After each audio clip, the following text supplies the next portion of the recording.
Se equipas portuguesas com menos expressão europeia fazem grandes campanhas na Europa, os ditos três grandes também desiludem e hoje vamos recordar 5 campanhas decepcionantes dos três grandes nas provas europeias.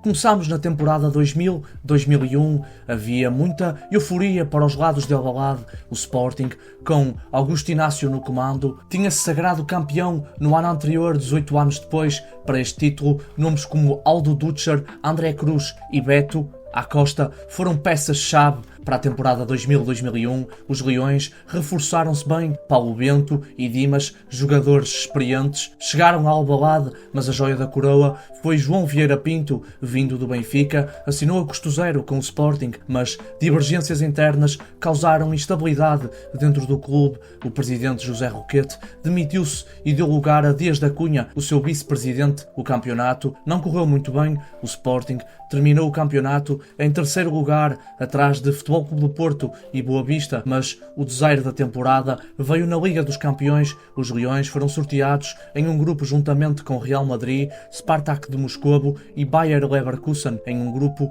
onde os Leões, em teoria, lutariam pelo segundo lugar com o Leverkusen. A primeira jornada deixou bons indicadores. Em 3 minutos, o Sporting abriu uma vantagem 2-0 frente ao Real Madrid em Alvalade. Aos 39 e aos 42 minutos, Sapinto e André Cruz, respectivamente, marcaram os golos do Sporting, mas na segunda parte, Roberto Carlos, aos 50 minutos, e um autogolo de Rui Jorge empataram a partida. A partir daqui deram-se 4 derrotas consecutivas, 3-2 com o Leverkusen, 3-1 com o Spartak e nova derrota 3-0 com os russos e ainda uma derrota por 4-0 sofrida em Madrid. Estas derrotas que atiraram o Sporting para o último do grupo. Na última jornada, o nulo frente ao Leverkusen deixou o Sporting com apenas 2 pontos em 6 jornadas e sem qualquer vitória. Até então era a pior prestação de uma equipa portuguesa na fase de grupos de uma prova europeia.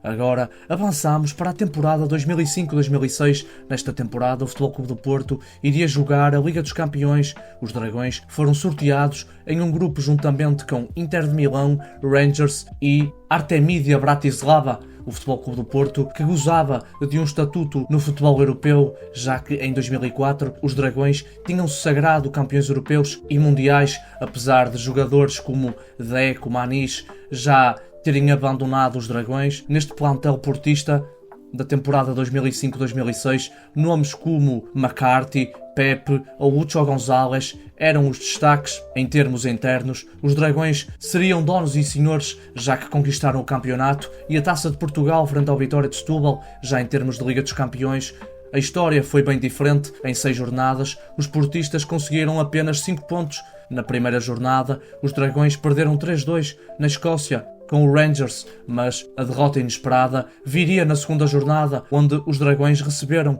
os eslovacos do Artemídia Bratislava. Os Dragões começaram a vencer por 2-0. Lucho González e Diego adiantaram os Dragões na partida, o que passava a ideia de que o Futebol Clube do Porto conquistaria os 3 pontos, mas tal não veio a acontecer. O Artemídia Bratislava marcou 3 golos e deu a volta ao texto. Na terceira jornada, a esperança renasceu. Os Dragões bateram a Inter de Milão em casa por 2-0. Aos 22 minutos, Materazzi marcou na própria baliza e aos 35, McCarthy fechou o resultado em 2-0, mas em Milão, vitória dos Nerazzurri por 2-1. O Almeida adiantou os portistas aos 15 minutos, mas 2 golos de Julio Cruz deram os 3 pontos aos italianos. Na quinta jornada, os Dragões empataram 1-1 com o Rangers e praticamente liquidaram as suas aspirações europeias. Na última jornada, o Porto empatou na Eslováquia 0-0 e assim ficou de fora das provas europeias. Já os eslovacos conseguiram classificar-se para a Liga Europa, uma campanha para esquecer dos portistas na Liga dos Campeões. Agora avançamos para a temporada 2012-2013. O Sporting iria jogar a Liga Europa. Depois de um ano onde ficaram em quarto no campeonato, os Leões teriam uma temporada ainda mais desastrosa do que a anterior, já que terminariam o campeonato em 7º lugar, pior classificação da história dos Leões na prova. Inclusivamente, a certa altura da temporada, estiveram perto da linha de despromoção. Neste plantel leonino, que inicialmente era comandado por Sapinto, nomes como Von Swinkel, Diego Capello e Rui Patrício eram alguns dos destaques. O percurso na Liga Europa para os Leões começou frente aos dinamarqueses do Horsens no play-off. Empate 1-1 na Dinamarca e vitória 5-0 em Alvalade colocaram os Leões na fase de grupos, onde no ano anterior conseguiram atingir as meias finais e salvar a temporada, mas esta temporada na Liga Europa seria a antítese do ano anterior. Os Leões foram sorteados em um grupo juntamente com Genk da Bélgica, o Basileia da Suíça e o Videoton da Hungria. A princípio, um grupo acessível para o Sporting, mas tal não veio a confirmar-se. Os Leões ficaram em último lugar no grupo com 5 pontos, uma vitória, 2 empates e 3 derrotas. Na primeira jornada, empate 0-0 com o Basileia, mas a segunda jornada daria-se um resultado bastante embaraçoso. O Sporting perdeu na Hungria por 3-0 com o Videoton. Os húngaros venceram por 3-0. Este resultado que selou o destino de Sapinto no comando dos leoninos. Agora, com Verkauteren no comando, o percurso não teria grandes evoluções. Na terceira jornada, derrota 2-1 na Bélgica perante o Genk. Na quarta jornada, em Alvalade, os Leões receberam os belgas e empataram 1-1. Assim, o Sporting somava 2 pontos em 4 jornadas e complicava a sua vida na Liga Europa. Na quinta jornada, o percurso chegava ao fim, já que os Leões perderam 3-0 com o Basileia e assim disseram adeus à competição. A vitória na sexta jornada 2-1 frente ao Videoton revelou-se inútil, pois já não havia nada a fazer e assim terminou uma campanha para esquecer dos sportinguistas.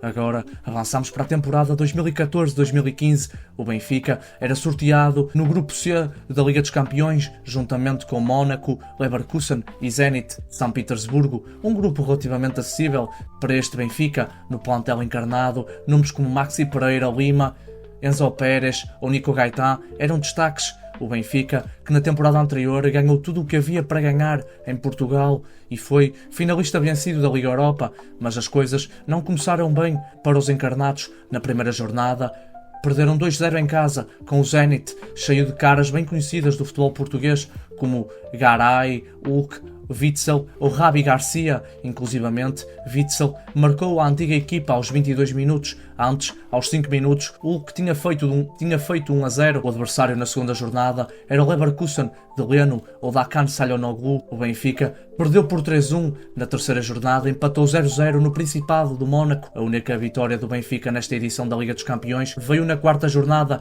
O Benfica, em casa, bateu o Mónaco por 1-0. Na quinta jornada, derrota 1-0 na Rússia, o que selou o destino do Benfica na competição, e na última jornada empatou 0-0 com o Leverkusen e assim fechou uma Champions, onde marcou apenas 2 golos e ficou em último no seu grupo.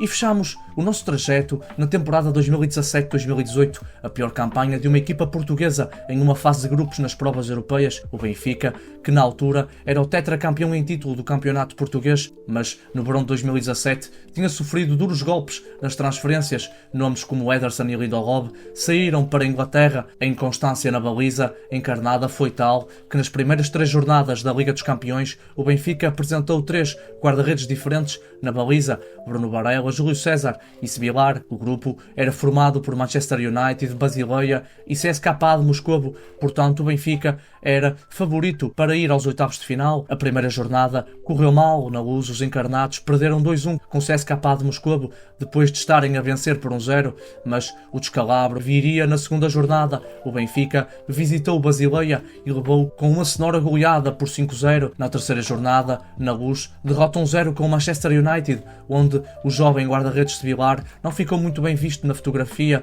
Na quarta jornada, derrota 2-0 no Teatro dos Sonhos. Aliás, na segunda volta, os encarnados perderam sempre por 2-0 e assim terminaram com 0 pontos, 14 gols sofridos e apenas 1 gol marcado. Este foi o vídeo, espero que vocês tenham gostado. Deixem um like, compartilhem, subscrevam e ativem o sininho para não perderem nada.